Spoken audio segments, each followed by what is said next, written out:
Muy buenas tardes, amigos de La Molécula, ¿cómo están? El día de hoy vamos a presentar nuestra siguiente emisión. Nos toca un tema fundamental para entender la mexicanidad y es el de la identidad. A continuación les vamos a poner un extracto de la entrevista que se le hizo a César González Madruga. Él es autor del Renacimiento Mexicano y nos va a decir las siguientes palabras. Creo que la unión no tiene que ser en torno a un proyecto, en torno a un partido o en torno a un concepto en particular, porque entonces se vuelve muy riesgoso. Creo que la unidad tiene que ser en torno a los valores, a la práctica de los valores. Es decir,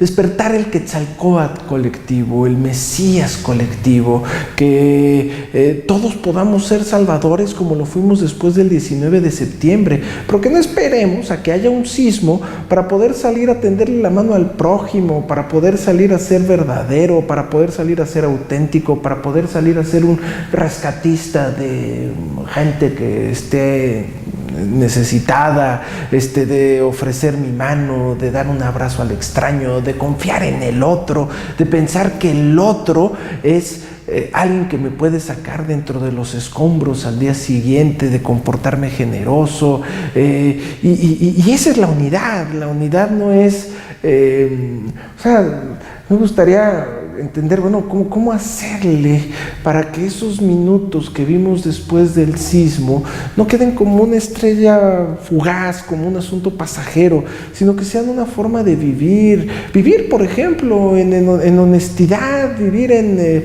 ese simple hecho. Creo que atraería grandes beneficios en la medida en la que no le apostemos a que podamos generar pactos sociales de convivencia en estos principios y en estos valores.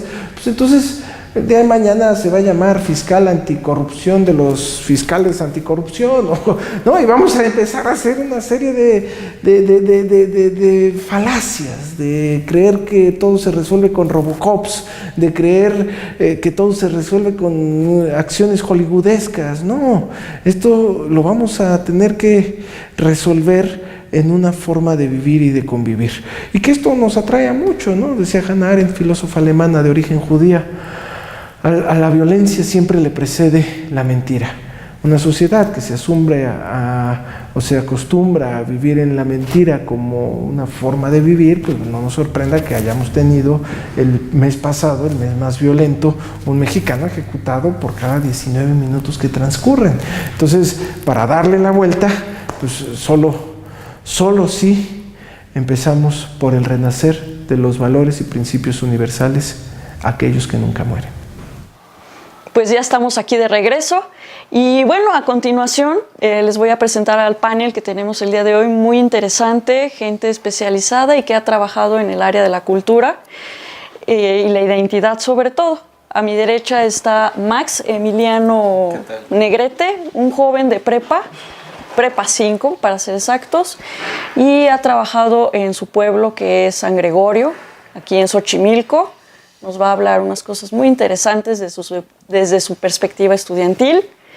Tenemos aquí a mi izquierda a la maestra Marcela Arce, que es una antropóloga especialista en danzantes concheros y mexicanidad, y aquí a nuestro conocidísimo Salomón Basbás, ya estuvo con nosotros en las jornadas, lo vimos también muy activamente, es promotor cultural, fundador del Festival de las Culturas de Tajín y del Centro de las Artes Indígenas. ¿Qué tal? Muy buenas tardes, tengan los tres. Estamos aquí listos para conversar de un tema que atañe a México y que va en consonancia a lo que tal vez nos hace falta, que es identidad, o tenemos muchas identidades. México, pues, es un país rico de cultura, pero parece que está todo el mundo por su lado. Hay una identidad, hay muchas identidades. ¿Cómo nos pueden ustedes resolver esa pregunta? Doctora Marcela. Bueno, respecto a la identidad, considero que es un tema muy complejo porque justo estamos en un país multicultural, por tanto, podría decir que hay múltiples identidades, ¿no? Esto quiere decir que todos nos identificamos, pero también nos identificamos a partir de nuestra cultura. Nuestra cultura define nuestra identidad y bueno, pues México es un país que tiene muchos pueblos indígenas y por tanto tiene muchas identidades, ¿no? Hablar de una sola identidad ahora es complicado, por un lado por eso, por otro lado porque estamos en un contexto global que también hace que nuestras identidades se hagan más diversas, con este contacto que tenemos hacia otros mundos, hacia otras formas de mirar, ¿no? Entonces creo desde mi punto de vista que hay múltiples identidades y que es difícil poder llegar a una sola identidad, ¿no? Hubo un momento de la historia que se planteó una identidad nacional, ¿no? Pero que también dejó excluido a los pueblos indígenas, ¿no? Entonces en ese momento de la historia donde se hace la formación del Estado-Nación, pues yo me cuestionaría, ¿no? ¿Qué tanto se consideró a todos los pueblos para crear esta identidad nacional? Okay. Entonces, hasta este momento yo considero que es complicado hablar de una identidad, que somos muchas identidades, ¿no? Y que en este intento de querer formar una identidad nacional seguiríamos excluyendo a muchos, ¿no? Entonces, yo creo que ahora tenemos que hablar de muchas identidades, ¿no? Y que además en esa identidad que se formó en un momento de la historia, que en este intento de la identidad nacional es ahora una identidad que está en crisis, ¿no? Okay. Porque ya no creemos la mayoría de los mexicanos en una identidad de Estado-Nación, ¿no? Ok. ¿Tu opinión, Max? ¿Hay una identidad? ¿Hay muchas? Pues a mi parecer realmente existen varias que pues sí convergen en esta, bueno, en México convergen bastantes identidades. No podemos tener a la misma identidad en lo que sería Yucatán que en el norte. Sería como una pequeña dicotomía, por así decirlo. Y pues realmente no es como que se crea una sola identidad a pesar de todo este ambiente global y que el contexto sea entre diversas culturas. No se llegaría como a la unión de estas. Bueno, llegaremos a una unión en la cual se mezclarían, como lo mencionan en algunos textos, como desde viejos tiempos, como en la colonia, como Javier Clavijero, en su texto de Historia Antigua de México, cómo es que se mezclan la cultura española y cómo se mezcla la cultura indígena. Sin embargo, actualmente con la globalización, esto es otra historia, ¿no? Ajá. Coincido con la maestra que existen varias identidades a lo largo del país y que se van creando incluso durante estos tiempos. Y pues sí. Ok. Salomón. Bueno, me gustaría retomar un poco algo que dijo el maestro Antonio Velasco Piña cuando hicimos la jornada de mexicanidad, que agarraba el escudo de México y decía, el águila representa al espíritu y la serpiente representa la materia. Entonces, el hecho de que esté el águila domando a la serpiente es el hecho de que el espíritu domine a la materia. Entonces ahí hay un espíritu de mexicanidad que todos compartimos, ¿no? Y él decía muy interesantemente, decía, no solo los mexicanos tenemos mexicanidad, sino que la gente que tiene esta característica de domar el espíritu tiene esta condición de ser mexicano, ¿no?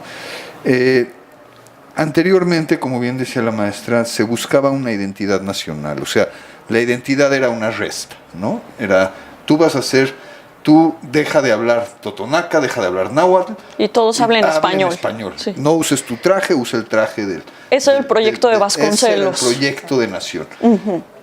Y de pronto, y eso pasa en los 60, 70, inclusive en los 80, y hay un retroceso enorme, toda una generación realmente donde se empezaron a perder las lenguas, donde se empezaron a perder los trajes, y de pronto cambia el paradigma.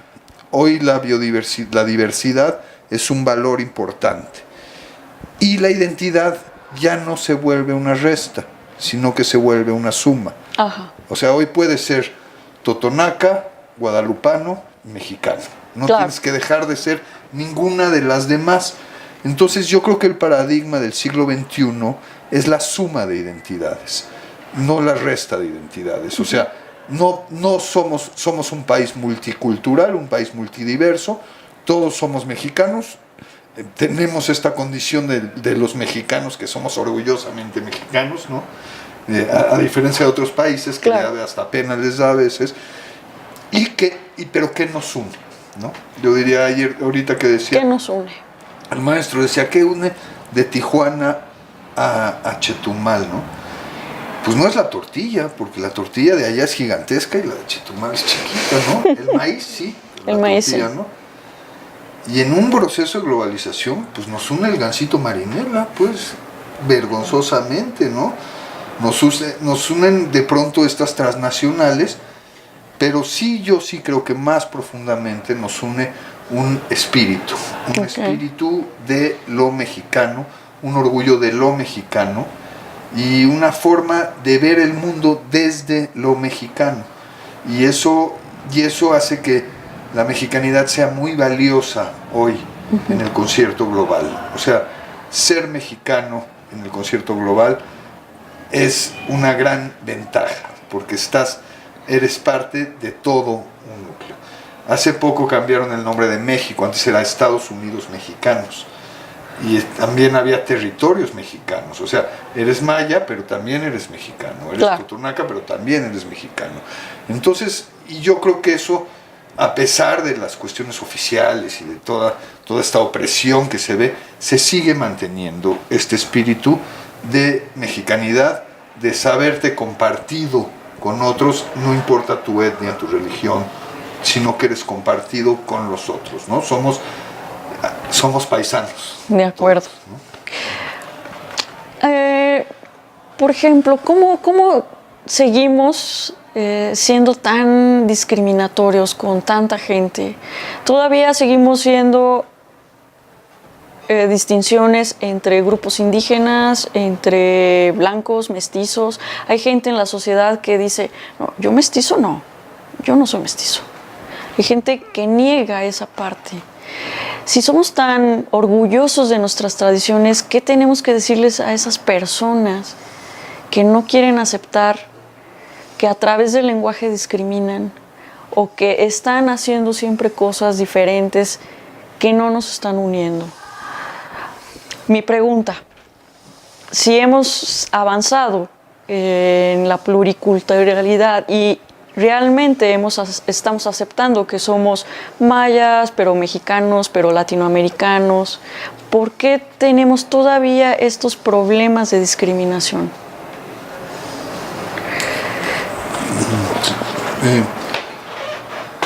Bueno, yo en lo personal, yo creo que somos un país tremendamente discriminatorio, Sí. tremendamente racista, clasista, vergonzosamente, y con una serie de valores también muy tergiversados, ¿no? O sea, nuestro mayor tesoro radica en esta biodiversidad, en esta diversidad. Oye, un país que tiene 60 lenguas, que tiene 60 etnias, es un tesoro increíble. Sí. Sin embargo, ha habido esta opresión absoluta por un país que quiere ser algo que no es, que voltea a verse al norte y no se voltea a ver al sur, Sí. que prefiere ser norteamericano que latinoamericano.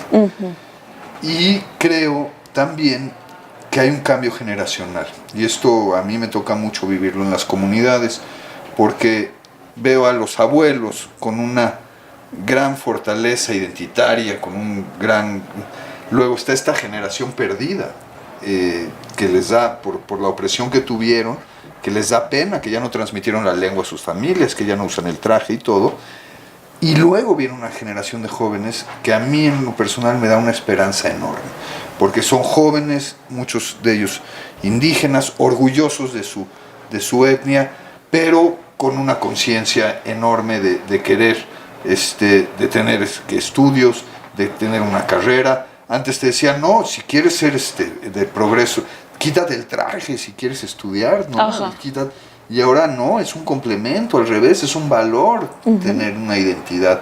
Entonces yo veo a toda esta generación de jóvenes que me parece una esperanza extraordinaria, porque se están sabiendo mexicanos, empoderándose con sus etnias y creciendo de una manera tremendamente sana, en el sentido de aprender su propia lengua, usar su propio traje, pero también aprender inglés, pero también aprender computación. Entonces hoy, por ejemplo, en el caso del Totonacapan, pues tenemos voladores abogados, alfareras pedagogas, o sea, cómo llegar a ser lo que, no dejar de renunciar lo que eres para poder estar en el progreso.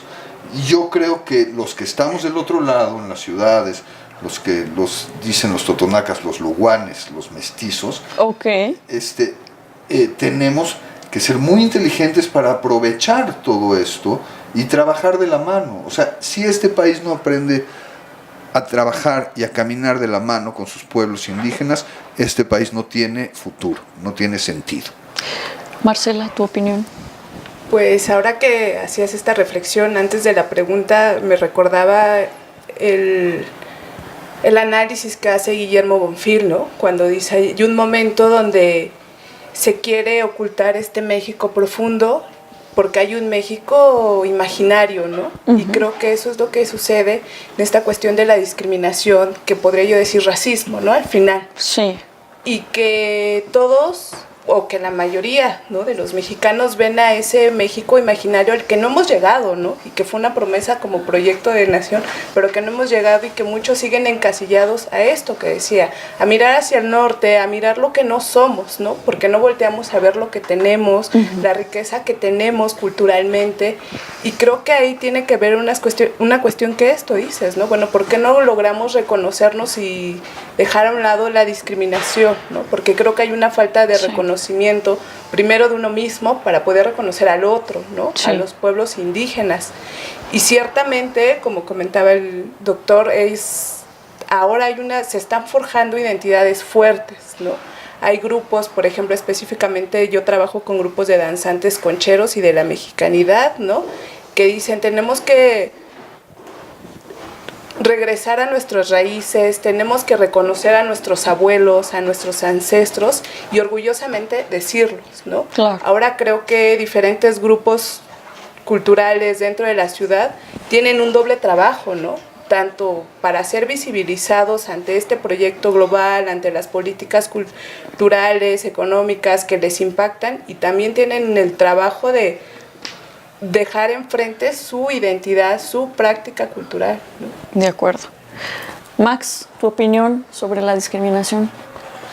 Bueno, precisamente dentro de este tema del racismo entre las identidades en México, yo diría que debería, en base, bueno, más que nada a la otredad, el miedo a la otredad, uh-huh, el miedo al otro, las tantas diferencias que existen entre una comunidad y entre otra, esas, pues sí, pequeños problemas que a veces convergen entre esas comunidades, entre identidades, y pues exactamente con la perspectiva del bien que se tiene sobre, bueno, las comunidades tanto indígenas como conurbadas, urbanas, uh-huh, sobre el bien se encuentra en la urbanización, en lo transnacional, en la americanización incluso. Y pues sí, precisamente lo dice Raúl Bejar Navarro también en su libro de El Mexicano, trata sobre el racismo también, y de una manera muy interesante. Y pues sí, dentro de eso pues no es, bueno, sería como que importante también retomar la parte histórica sobre lo que ha sucedido el mexicano a través del tiempo, sí, desde la conquista, el gran trauma que se creó con esa, uh-huh, destrucción de todo el ambiente cultural que se vivía, que se tenía completamente pues ya estructurado. No había como que la planeación de que llegara una otra cultura completamente diferente, sí, razas diferentes, que llegaran desde Europa, África, incluso Asia, y pues que nos crearan estos problemas raciales que incluso existían antes en la época prehispánica, ¿no? Y pues actualmente he de decir que creo que con los medios de comunicación principalmente públicos durante la década de los 50, 60, 70, pues han también aprovechado esta situación y dándole el mensaje a estas comunidades, a prácticamente todo México, sobre la perspectiva del bien, de que lo bueno se encuentra en cierto lugar, en el norte, en América, o sea, Estados Unidos de América, y realmente que la gente, debido a la falta de educación, que pues en 1940 tantos medios que empezaban a llegar, 1970 ya empezaba la alfabetización en ciertas comunidades rurales.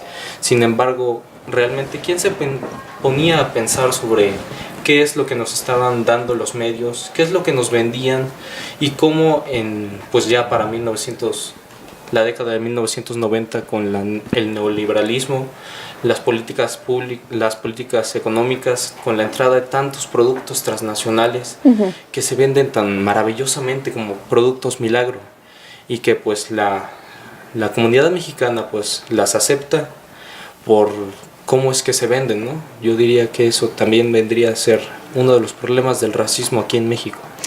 Ok, ligando a este tema de racismo y ahorita que mencionas este trauma que traemos de la colonia, la conquista, me recordaste mucho a Octavio Paz en Laberinto de la Soledad, y él menciona que México está en el diván prácticamente, igual Samuel Ramos lo dice, seguimos en el diván pensando que somos hijos de la Malinche, de esta violación entre el español y la indígena, y entonces somos un producto no deseado. ¿Seguimos pensando eso como nación? ¿Nos seguimos viendo así?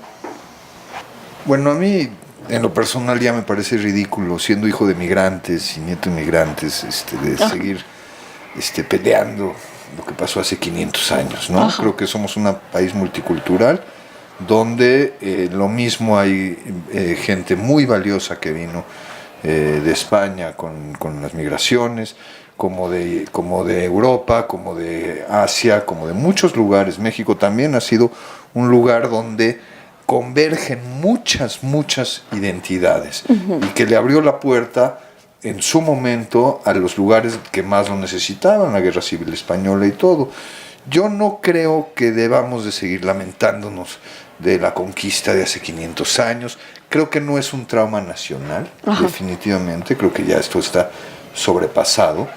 Pero sí creo que, a diferencia de otros países, México estaba destinado, decía Vasconcelos, a tener la raza cósmica, ¿no? Donde nos íbamos. Y vaya que tendría todas las posibilidades, porque hay migración negra, hay población indígena, hay migración de Asia. Pero ¿qué pasó?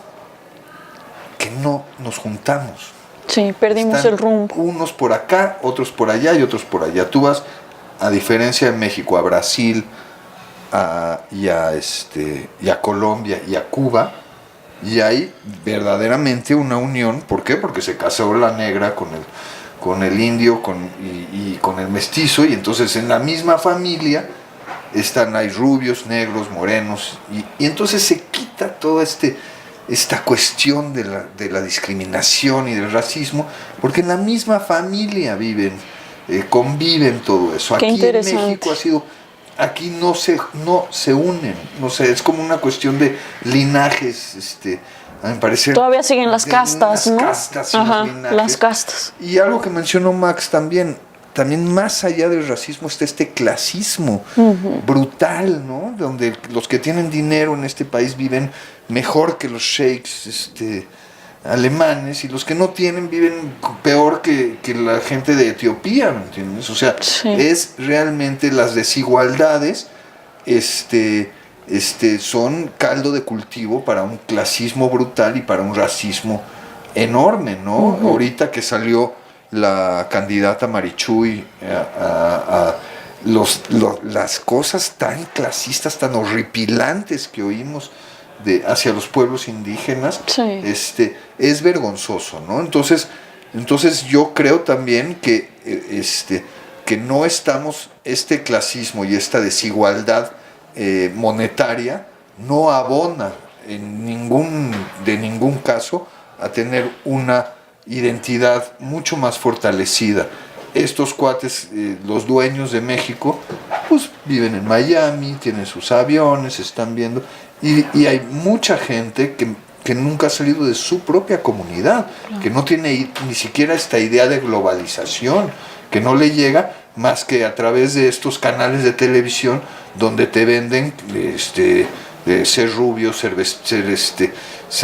vestirte bien, todo esto, que parecieran que esos son los valores nacionales y lo que quiere ser. Entonces, ¿qué pasa? Los medios de comunicación nos están vendiendo un México al cual nunca vamos a llegar a ser. Un México de un refrigerador enorme, con una casa enorme, divina, con el caballo, la rubia volando, con el pelo volando. Todo eso no somos, sí, ni vamos a llegar a ser. Entonces, ni queremos ni debemos ser eso. Pero sí hay una presión de los medios de comunicación y hay una presión económica brutal, que no permite en muchos casos el crecimiento de las propias comunidades. Maestra Marcela, ¿seguimos aquí en el trauma, en el diván? ¿O hay nuevos traumas? ¿O ahora qué nos acontece? Pues creo que es complicado decir que el trauma ha sido superado, porque si bien ese racismo que se fundó en ese momento de la colonia continúa, ¿no? Okay. Que sí es cierto que ahora depende de otras dinámicas, ¿no? De poder, porque creo que también el racismo viene del poder, ¿no? Y entonces creo que sí, efectivamente, lo seguimos reproduciendo, pero ahora en un contexto diferente. Okay. En un contexto global, en un contexto en donde seguimos negando lo que somos, ¿no? Realmente. Y que cómo salir, ahora creo que la pregunta sería cómo salir, ¿no? De ese diván, de ese trauma. Pero creo que hay esfuerzos, ¿no? También no podemos decir que todos estamos en el diván, en la falta de identidad, en la crisis, ¿no? Sino creo que hay esfuerzos y que hay mucha gente, muchos pueblos que ahora están buscando su identidad fuerte, ¿no? Hay muchos grupos que justo dicen ya basta de haber sido ocultados y tenemos que salir, ¿no? Y creo que es el esfuerzo de muchos pueblos dentro de la ciudad, ¿no? Cuántos compañeros indígenas hay acá y que ahora ya no les da pena, ¿no? Salir con el traje. Tengo compañeros indígenas que ya no les da pena hablar en su lengua, ¿no? Y creo que no podemos generalizar que todos estamos en el diván o que hay una crisis de identidad, ¿no? Hay quienes sí luchan y creo que ahora más fuerte, ¿no? Por ese reconocimiento y por esa presencia. ¿Qué está influyendo más, la identidad de Latinoamérica o la de Estados Unidos?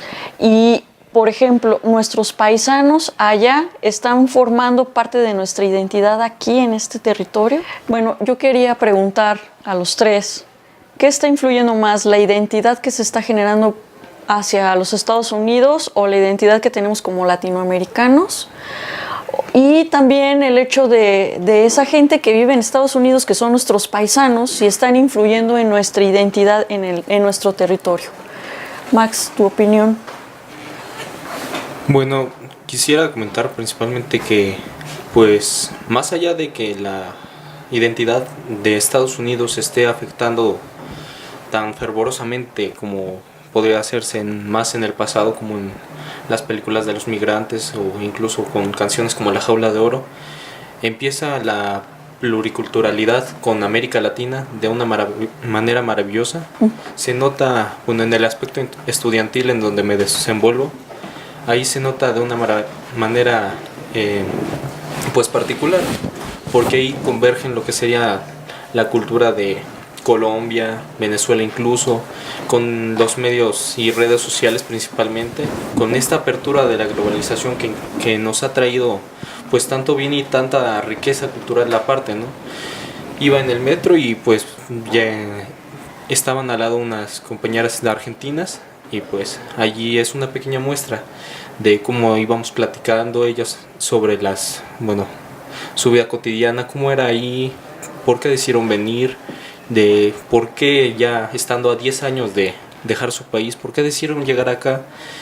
Pues entraría como que también una nueva diversidad cultural por parte de América Latina, pero es claro que bueno, para mí es muy claro que no vamos a dejar pues nunca a nuestro vecino del norte, por Ok. supuesto, porque pues continúo con lo que sería esa perspectiva que tienen muchos mexicanos aquí sobre el bien y el Make America Great Again, pues vaya que incluso pues les prometió bastante a tanto migrantes como mexicanos, y pues ahora vemos un resultado que, más allá de querer americanizar México, están cerrándose, yo diría, en su pequeña burbuja que en algún momento tiene que explotar. Y pues prácticamente que ya no sería, bueno, no sería como un tipo de presión de América ni de americanizar a la población. Ok. Ya estamos en otro contexto, yo diría, y que con nuevas generaciones como la mía ya estamos viendo el proceso en donde se está tomando en cuenta más a América Latina. Estamos dejando de lado también a Estados Unidos en busca de la comunión, armonía e incluso independencia e interdependencia entre países, ¿no? Ok. Salomón. Bueno, yo creo que la colonización norteamericana es abrumadora y viene en todos los sentidos, ¿no? Viene en los medios de comunicación, en la ropa que usamos, en la comida que comemos. Sí. Hoy Sonora consume más hamburguesas que muchos estados de... Qué cabrito, que le queda tan cerca, y ¿no? estas hermosas mujeres de Sonora, pues hoy están cada día más obesas, pues, y México es el país con más obesidad debido a una dieta basada importada en los valores gringos. Entonces es abrumador, ¿no? Y entonces, pero eso que sea abrumador también crea una resistencia mucho más grande y una búsqueda de identidad mucho más grande. Y por ejemplo, un ejemplo fantástico es el arte chicano. Ajá. El arte chicano agarra los valores nacionales y los muralistas chicanos están pintando a la Virgen de Guadalupe, están pintando a Siqueiros, están pintando a Orozco, están pintando a nuestros mayores valores, y aquí el arte se está yendo a otros lugares, ¿no? Entonces hay como una nostalgia, una nostalgia de identidad que tienen nuestros compatriotas en Estados Unidos, que los hacen hacer un arte profundamente mexicano en muchos casos. El caso también de los concheros. Hay grupos de concheros danzando, no solo ahí, en todo el mundo, ¿eh? Están en Austria, están en Inglaterra. Entonces, todo esto, pero es muy, muy fuerte la presión de los Estados Unidos, no solo somos vecinos, pero claro, en el mundo entero, ¿no? Y yo creo que en México se está dando un fenómeno extraordinario, que es a raíz de esa pérdida de valores y de identidad, surge esta nueva mexicanidad, estos grupos de gente que dicen, oye, yo soy lo que soy, me gusta ser lo que soy, quiero ser lo que soy, y no voy a caer en lo que ellos quieren. Como sociedad, como gobierno, es realmente vergonzoso lo que está pasando. Okay. O sea, se está vendiendo el país en todos los sentidos, se están perdiendo todos los territorios. O sea, antes era el territorio maya, el territorio totonaca, el territorio huichol. Hoy el dueño del territorio huichol es la minera Majestic de no sé qué. El dueño, entonces se están perdiendo los territorios. Y también creo que pero ese movimiento nos hace también a nosotros regresar y vernos muchísimo más fuertes como identidad y muchísimo más unidos como mexicanos, ¿no? Yo creo que ese sentido está sucediendo, pero o sea, ¿a poco en serio, es un orgullo para nosotros que el tercer productor de divisas más importante de nuestro país sean las remesas? Sí. Es un orgullo. Para mí es una vergüenza, porque no estamos logrando producirlo y dar oportunidades aquí. Entonces necesitamos el dinero de allá, y llega el gobierno y nos lo presume como si fuera un logro, cuando es un fracaso económico que esto suceda, sí, ¿no? Totalmente. Entonces hay ciertos valores ahí que yo veo que vienen pues de las oligarquías, de los propios norteamericanos y todo, que nos están tratando de insertar, y que vaya que lo están haciendo de cierta manera bien, pero hay otra fortaleza que viene del espíritu mexicano que está diciendo, espérame, no va por ahí, ¿no? Y creo que eso es esperanzador. Marcela, por favor, tu opinión. Bueno, pues creo que sí hay esta cuestión de si los migrantes, nuestros hermanos mexicanos en el norte también crean identidad hacia acá. Creo que sí, porque hay una relación muy constante, ¿no? En este caso específico de los danzantes, hay una relación mutua, ¿no? En donde danzantes de México van al norte para hacerle un ritual a Tlaloc, a Quetzalcóatl, ¿no? Okay. Entonces ahí también hay comunidad mexicana, ¿no? Y que ahí se refuerzan identidades y entonces regresan estos danzantes, ¿no? Con esta identidad reforzada. Por un lado, por el otro lado, pues también creo que tenemos mucha influencia del norte, pero también creo que no todo entra impune en nosotros, ¿no? Porque no nada más absorbemos la música, las telenovelas, todo lo que se nos viene por los medios de comunicación. Creo que también hay un proceso donde analizamos, ¿no? O sea, nos apropiamos, pero tampoco creo que sea una apropiación impune y entonces eso nos despoja de lo que somos, ¿no? Hay un sincretismo cultural. Hay un sincretismo cultural, por decirlo de una manera, ¿no? O sea, tampoco decir entran las cosas y dejamos de ser mexicanos, ¿no? Ajá. Creo que también hay una reflexión propia, ¿no? Okay. Y que en algunos momentos, pues sí, por la dinámica de la vida, por la dinámica social, cultural, utilizamos, ¿no? Varias cosas que nos llegan del norte, tanto materiales, simbólicas, pero que también no son impunes y que tampoco nos despojan de lo que somos. Muy bien. Pues amigos de La Molécula, estamos aquí finalizando. Vamos a dar una pequeña conclusión sobre la identidad. Y para terminar la reflexión sobre la identidad, ¿podemos construir una mexicanidad con muchas identidades? ¿Cómo lograrlo? Yo diría que mediante,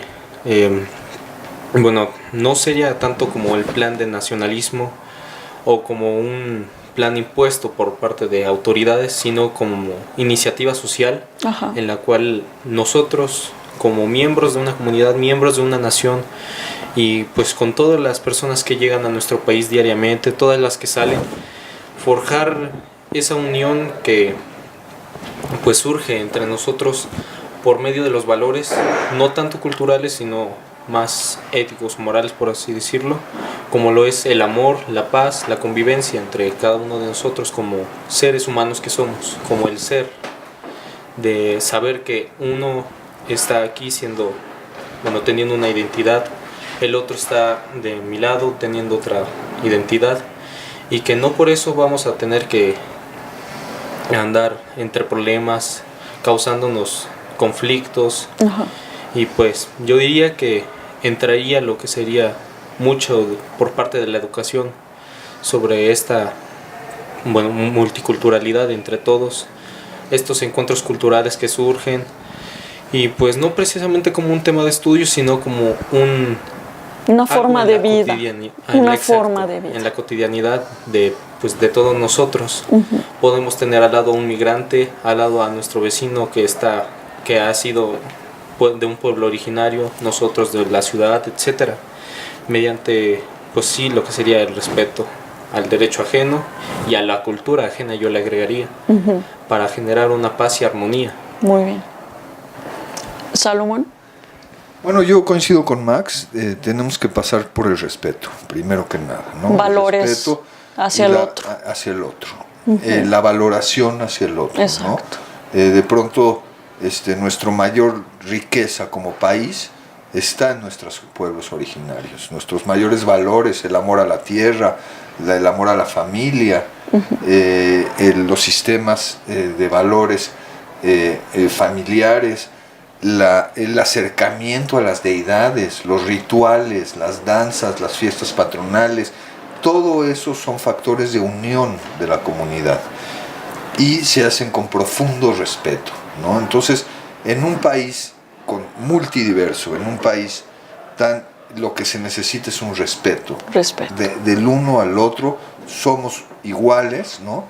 Y dejar esta idea estúpida de mexicanos de primera y mexicanos de segunda, sí, y todo esto, y vivir en un ambiente de respeto. Y como bien dijo también Max, obligar a las autoridades a tomar políticas en ese sentido, en el sentido del respeto al otro, en el sentido de favorecer en ciertas situaciones a minorías que lo necesitan en este momento, porque las condiciones no son iguales para un joven que estudia en Harvard y que un joven que no puede entrar a la UNAM. Es muy diferente, pues, ¿no? Entonces, quitar esa brecha de desigualdad, me parece, y crear oportunidades no dejando de ser lo que somos, sino oportunidades siendo lo que somos, ¿no? No tenemos que dejar de ser nada, pues, o sea, ser mexicano es un orgullo per se, pues, sí, la verdad, y no debemos de dejarlo eso, pero tampoco debemos de tratar mal al otro. Yo creo que este país necesita armonía, necesita trabajar en equipo, porque también es una de las grandes fallas que tenemos, que de pronto esta teoría del cangrejo, esta situación de individualidad, no nos permite trabajar realmente en conjunto como sucede en otros países. Muchas veces dicen, bueno, un mexicano con un gringo, pues es más chingón el mexicano, ¿no? Siempre decimos, ¿no? Ajá. 2 y 2 ahí se van, pero ya 3 y 3, pues ya nos ganan los gringos porque no trabajamos en equipo, ¿no? Entonces, ahorita en este momento del país, con las elecciones, con tanta crispación, con tantas cosas, pues también es un momento en donde tenemos que voltearnos a ver los unos a los otros y decir, somos iguales, ¿no? Porque también ahí en las preferencias políticas, pues nos van sembrando, ¿no? No, esos son güeros y esos son morenos y eso, entonces sí, totalmente, van metiendo. Entonces, creo que ya estamos en un proceso de maduración como país para decir, pues hasta acá, ¿no? Dejamos entrar esto hasta acá y defendamos nuestros valores como mexicanos. ¿Y cuáles son los valores como mexicanos? Pues los de los pueblos originarios. Y para mí son los valores más importantes hoy en el mundo, en la globalización. O sea, la pieza del rompecabezas que falta en todo el sistema de pensamiento del capitalismo es justamente lo que nos vienen diciendo los pueblos originarios hace 500 años. El respeto a la tierra. Totalmente. Los valores familiares y el acercamiento con las deidades. Y todo es amor, se traduce en esa palabra. Esa parte, el día que llegue a insertarse en el pensamiento global, pues va a cambiar mucho, ¿no? Mucho va a cambiar la postura de las empresas, de los gobiernos, y eso sí es algo que México puede exportar hacia el mundo. Muy bien, tus últimas palabras, Marcela. Pues es una pregunta muy fuerte la que haces, ¿no? Si se puede lograr una identidad mexicana, ¿no? Creo que hay, ¿no? Creo que hay, pero nos falta, y creo que ese sería el ideal, ¿no? Llegar a una identidad mexicana en donde nos englobe a todos, ¿no? A esos pueblos, a la gente de la ciudad, a la gente que está en la sierra, ¿no? Y creo que ese es el gran reto, y que para allá tenemos que ir, y que va a suceder hasta cuando dejemos de negar al otro, ¿no? Cuando yo vea a mi compañero y me reconozca en él. No cuando mientras siga este desconocimiento de él, esa negación hacia él, creo que no podríamos llegar a esta identidad, ¿no? Sí. Sino más bien cuando yo lo mire y en él me mire, creo que ahí va a haber un gran paso hacia una identidad mexicana. Qué bonitas palabras esto de mirarme en el otro, es verdaderamente inspirador. Yo creo que este juego de espejos, no sé si hemos caído en una trampa entre esos espejos y si vemos el reflejo distorsionado, pero sí tenemos que aprender a vernos, a valorarnos, a conocernos y respetar al otro. Pues, amigos, aquí les dejamos estas breves conclusiones. El día de hoy hemos llegado a nuestro fin. Pero les recuerdo, por favor, que nos sigan en nuestras redes sociales, en Facebook, YouTube y SoundCloud, Instituto de la Mexicanidad. Twitter, @mexicanidad con _D, nuestra página web, www.mexicanidad.org.mx. Yo soy Chantal Torres y los espero la próxima semana. Hasta pronto.